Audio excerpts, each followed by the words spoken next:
from the Wee Garden Homestead. Claudia here, just getting started on week 4 of the Every Bit Counts challenge. Week 4 for me is actually, today anyway, a continuation from last week. I had the smoked pork that I made the broth out of and canned 2 batches of beans yesterday, finished up late last night. I actually think that week 3 is going to be a day late going up. Instead of going up today, it's going to be probably tomorrow. I just have been so busy. So this morning I actually had some broth left after I did the beans that I am canning now, and that's going to be my canning challenge, my preserving challenge for today. I'm a little pressed for time again today. I've got to leave at 2 for work. It's just about 11 o'clock now. You know, by the time the yard chores are done, sometimes it's a little later in the day. Luckily for me, pints of broth only need to can for about 20 minutes. I'm getting ready to load up the canner. I'll show you what I got going on. I have my jars all washed. They've got a little bit of hot water in them to keep them warm until I load them. I have my broth warmed up on the stove. It was simmering just a moment ago. Woo, a little bit of steam there. I've got my canner on the stove, loaded with my 3 quarts of water. It is on, warming the water up, so everything will be hot when it goes in. Hopefully that'll bring it up to pressure fairly quickly, and I'll be done here very soon. So that's what I've got going on. I'm not going to videotape it. It's just, I just don't have the time to set up the camera that way. I'm going to get going, and I'll be back when I'm all finished. All right, the jars are loaded up to 1 inch of headspace, and my canner is hot. You can see it's just getting ready to start simmering. A little bit of steam coming off of there, and I am going to load these up. I thought I saved 7 pints of broth yesterday, but it looks like I have 8. I'm hoping they all fit. 8 regular mouths should fit. I've got 1 wide mouth here, but I think we'll be okay. So I'm going to load this up. I'm going to put the lid on, and I'll be back. Today on the Every Bit Counts challenge, I have all this cilantro that I bought because we're going to have tacos tonight, and I'm making some pico de gallo, but I will not use all of that. That's just way too much, and it doesn't keep very well in the fridge. So I have trimmed off the base of the stems. I don't really pull all the stems out. I'll just leave most of them in there probably. I'm going to chop it. I'm going to take out what I need for dinner tonight, and then the rest is going to go in this ice cube tray. I'll mash it all in there chopped, and then I'll top it off with some olive oil. I'll pop it in the freezer, and once it's frozen, it'll go in a Ziploc bag labeled, and then the next time I need to use it, it'll already have the olive oil in it, and I can use it for pico de gallo or tacos or, you know, salsa, whatever. All right, here we are with them all ready to go in the freezer. I know some of them are sticking out a little bit. They are not completely covered with olive oil. As long as they are coated with the olive oil, they seem to keep just fine. And like I said, I'm going to pop them out and seal them in a Ziploc until I'm ready to use them. So let's see, 2, 4, 6, 8, 9, 10. 2, 4, 6, 8, 9, 10. I have 11 little blocks, ice cube sized, that will be perfect for making other recipes. That's it for me today. When I pop these into the Ziploc tomorrow, I will try to post a little update. Thanks for joining. Hi there, Claudia from the Wee Garden Homestead here. Today for the Every Bit Counts challenge, I am corning some beef, which means I'm making corned beef. Now, you don't have to use a brisket for this. That's kind of the expensive way to go. I actually just got a boneless shoulder roast at my local discount butcher, basically, for $3.79 a pound. That's up a little bit from what I did at the beginning of the month. I think it was $3.59 a pound then, but that's what I got, and that's what I'm using. If you compare the price that I paid for that versus the price that I would have paid for corned beef, and I'll look that up and maybe put some comparisons in there, but brisket or corned beef is very expensive. So this is the cut I'm using. It's a boneless shoulder roast, and then other than that, I've made my brine and cooled it off, so that's going to be ready to go in. And for the brine, I just used water, kosher salt, pink salt, Prague powder, whatever you want to call it. It's a pink curing salt, pickling spice, brown sugar, and I used minced garlic. You can use whole cloves that you chopped up yourself. You can use garlic powder. I've done it both of those ways also. And that is it for the brine. So I'm just going to cut this big piece into a couple smaller pieces. And normally you would corn beef for 7 to 10 days, I think. I find it comes out way too salty then. So I'm going to do mine for probably about, I don't know, 4 days maybe. Maybe a little longer than that. I'll be probably canning it on next week's video. I'm going to trim a little bit of that fat off. And if you buy a whole brisket, there's a ton of fat on that too, so don't be saying, oh, if you hadn't trimmed the fat off, it would, you know, cost you more. It's not necessarily true, because a whole brisket has a lot of fat on it. And for, you know, $7, $8, $9 a pound, that's just ridiculous. I'm going to let that go like that. I know there's a little bit of silver in there. I might take that out when I can it. I might not. We'll see. So these are going in, and there's a bunch of different ways you can do it. Sometimes I do it in a Ziploc bag. I didn't think this was all going to fit in a Ziploc bag, so today I'm doing it in a big glass bowl. I have a half-gallon-ish of brine. I used a half-gallon of water to make it, so it should be about a half gallon, and that's just going to go right in there on top.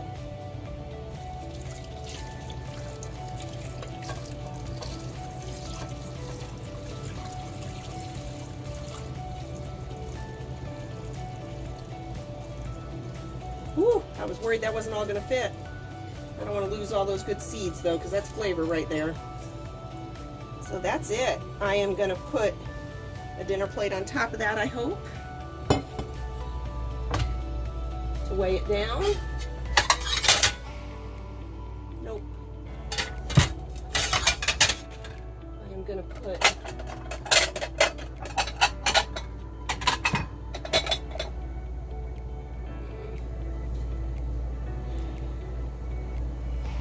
trying to decide what I can get in there that's not going to make it overflow.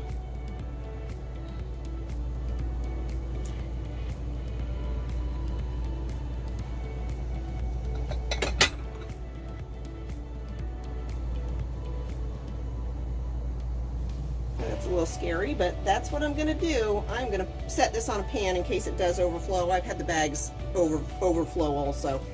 I'm going to cover that, put it in my fridge, and let it go for I don't know,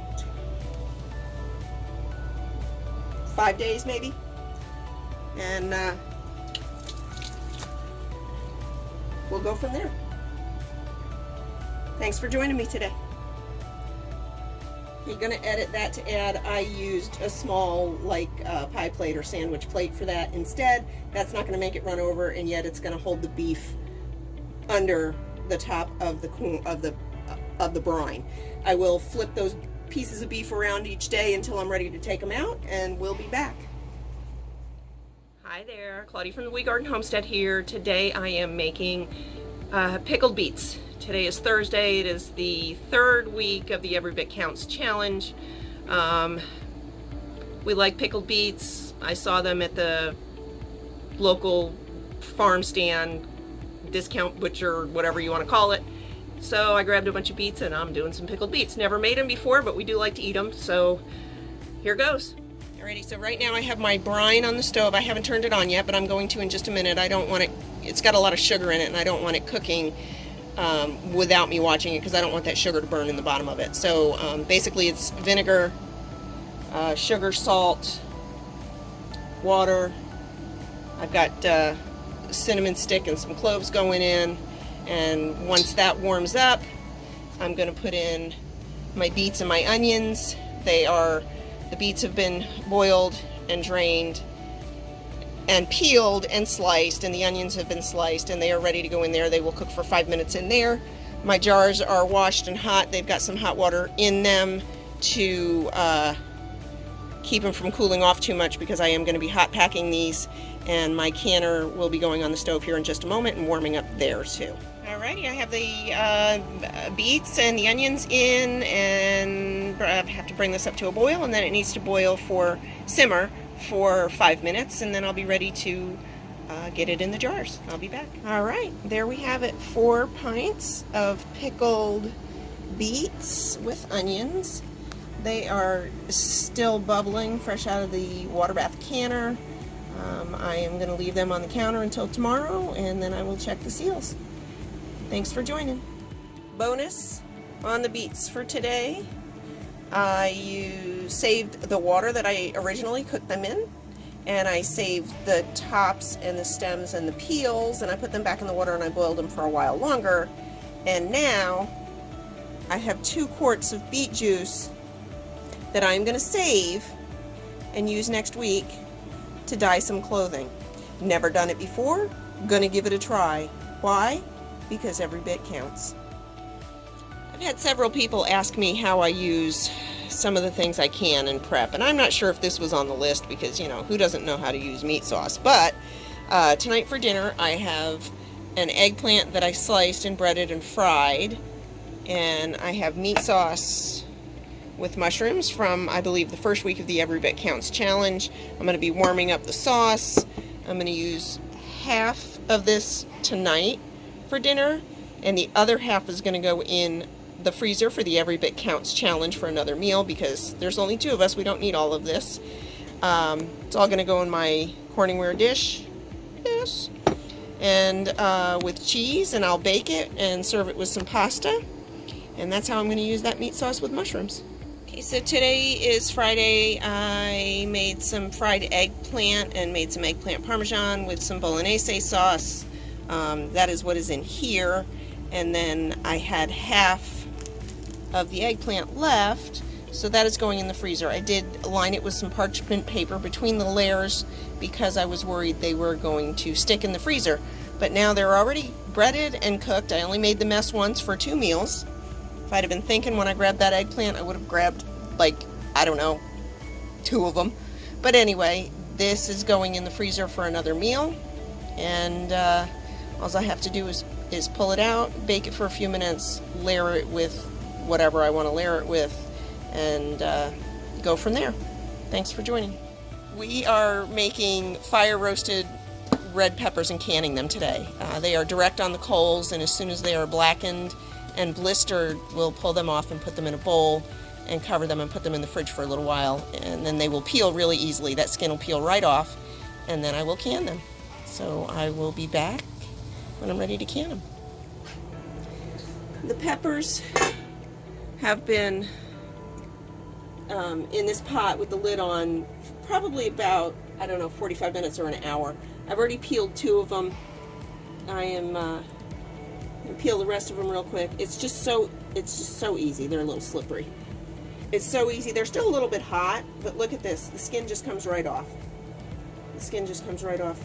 So easy. And doing them on the coals like that just gives them a little bit more flavor versus doing them on the stove. Sometimes I do them on the stove. I have a gas stove, so I just put my grill grate over my gas burners and I do them that way. You can also do them in the oven. I just feel that the natural wood coals add such a great flavor, so I like to do them on the grill, fire roasted. Whatever doesn't come off, I'm gonna, when I'm finished, just before I cut them, I'm gonna rinse them off a little bit so these little black pieces will come off. But I mean, this is just so easy, such an easy way to peel them. And like I said, they're still a little warm. Sometimes I leave them in the fridge for a bit, but I didn't want to wait. I wanted to get going on this and get it done. We use roasted red peppers in recipes a lot. I like to use them with, in one of my rabbit recipes I like to use them. I like to use them in my pesto pasta. So really, just so easy.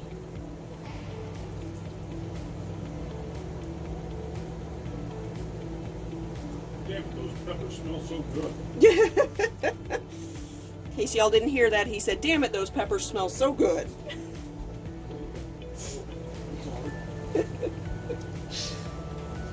And they do. My whole house smells like roasted red peppers right now.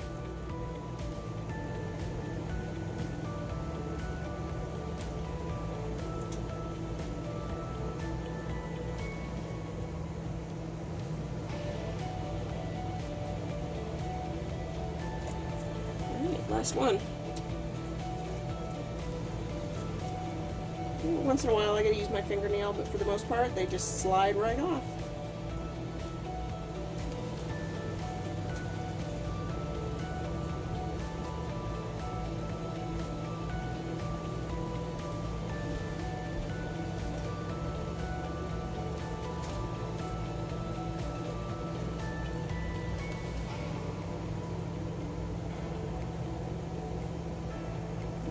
I'm going to rinse these and slice them and get them in the jars. Get some water going. Get my canner warming up. I'll be back.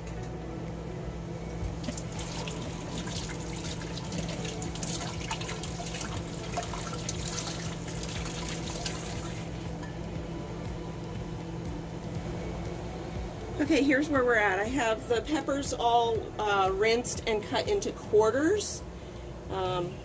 I'm hoping to get 3/4 in each jar, which would give me 8 jars. I do have 12 jars ready just in case, and I think that 3/4 is going to be perfect for us. Last time I did a whole pepper in each one. These are half pints, but they were smaller peppers. So I'm going to get these in. It says to pack loosely. I rinsed them, I pulled the ribs out the best I could, and I rinsed off the rest of the char.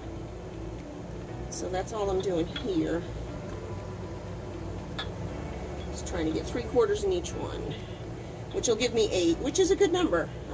Last time I did, I think 5 or 6, and I've only got 1 left, so price on the peppers was pretty good. It wasn't as good as last time, but they were very big peppers, so I don't have a problem with that.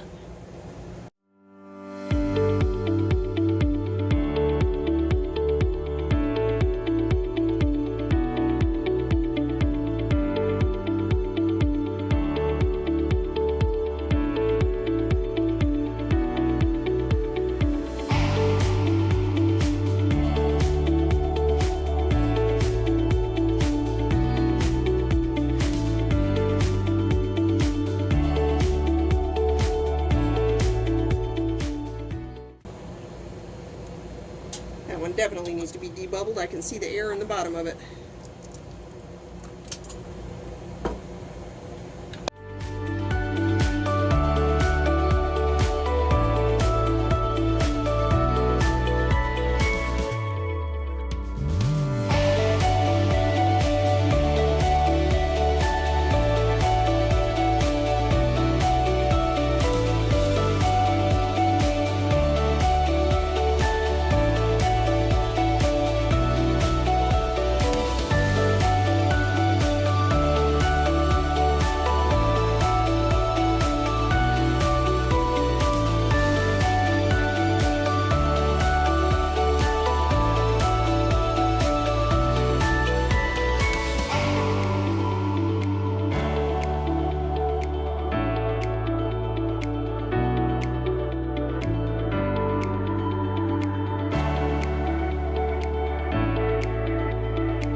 So out of those 6 peppers, I got 9.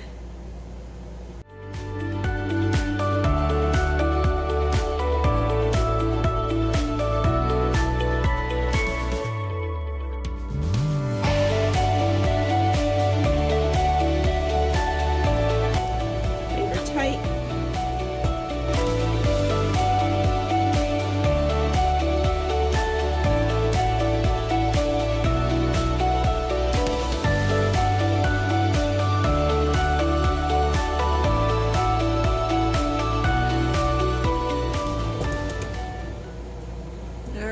I have the lid on the canner. I've turned the heat up. Once it vents a steady stream of steam from here, I will time it for 10 minutes, put the top on, the jiggler on, and when it comes to pressure, I will can these for 35 minutes. All right, there we are. I have 9 half pints of roasted red peppers, fresh out of the canner. Some of them are still bubbling. If you look closely, you can see they're still boiling inside the jars. Hopefully, they're all okay. That one in the second from the left is looking a little questionable. If the water level is too low, I'll just use it right away. They need to be over half with the water, and that one is definitely very questionable. Even if it seals, I'll probably stick that one in the fridge and use it this week. That is it for today. Thanks for joining. Okay, today is Sunday, the 28th, August 28th. It is the last day of week 4 of the Every Bit Counts Challenge. There will be 3 days next week where I will be doing something, but today is the last day for this week. I am making sauerkraut. Now, I've made sauerkraut before. I've made sauerkraut a whole bunch of times before.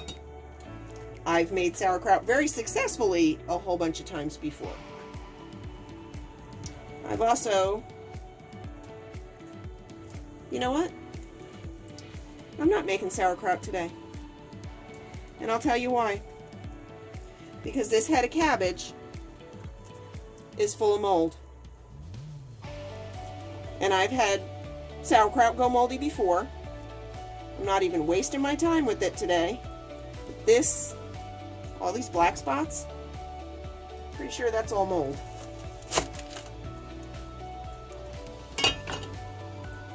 Yeah, I don't even know what that is. I'm not doing it. So, yeah, that's mold.